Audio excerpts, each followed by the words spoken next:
comment limiter tous ces déchets que l'on aura avec la Bamboo Lab A1, A1 Mini ou les autres, qui sont équipés du bloc AMS.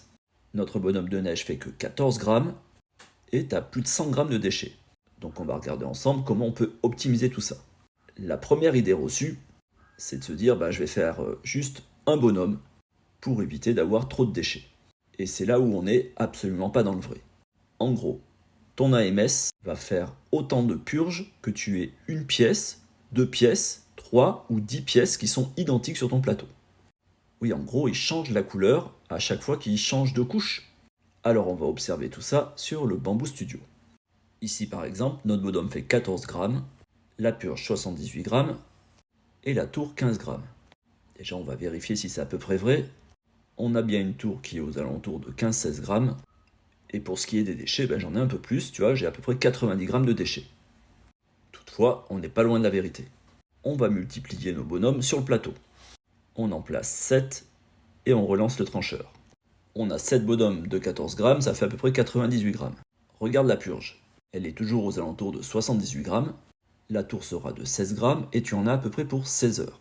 Alors que quand tu le faisais tout seul, tu en avais pour 8 heures. Donc ici tu doubles le temps, tu as 7 bonhommes au lieu de 1 et tu as les mêmes niveaux de déchets. On peut aussi jouer sur d'autres paramètres en cliquant sur le volume de rinçage. Toutefois, attention, à toi de faire des tests pour essayer d'optimiser tout ça. L'idée c'est de gaspiller le moins de filaments possible quand on purge. Tu pourras jouer sur le coefficient multiplicateur, imaginons par exemple ici que je le passe à 0,6 au lieu de 1. Mon bonhomme est de 14 grammes, la purge passe de 78 à 46, la tour reste à 15 grammes. Tu peux aussi essayer de jouer en cliquant sur purger dans le remplissage. Ça va jouer vraiment de façon très faible quand tu as des petites pièces comme celle-ci. Mais imagine-le dans une grosse impression, là on a gagné 1 ou 2 grammes, mais sur un gros volume d'impression, tu vas gagner plus. Tu vas aussi pouvoir jouer sur cette fameuse tour de purge. En la redimensionnant par exemple, ici je l'ai passé à peu près à 15 mm, ce qui va nous permettre de la réduire un petit peu. Mais si tu changes que ça va pas changer grand chose en soi.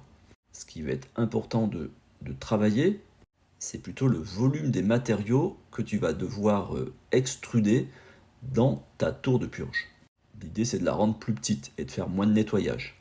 En modifiant, je passe de 15 grammes à 5 grammes. Alors, il n'y a pas de science exacte, mais ce qu'on a pu voir ici, c'est qu'on a des possibilités pour pouvoir réduire les déchets. Il existe aussi la possibilité de placer des pièces sur ton plateau qui serviront pour pouvoir les utiliser comme des purges. Et si tu veux, on pourra regarder ça dans une autre vidéo. En attendant, écoute, je t'invite à faire comme d'habitude, un pouce vers le haut, un commentaire, c'est encourageant. Et si t'as pas envie, écoute, c'est pas grave. Et moi, je vais partir sur des nouveaux défis.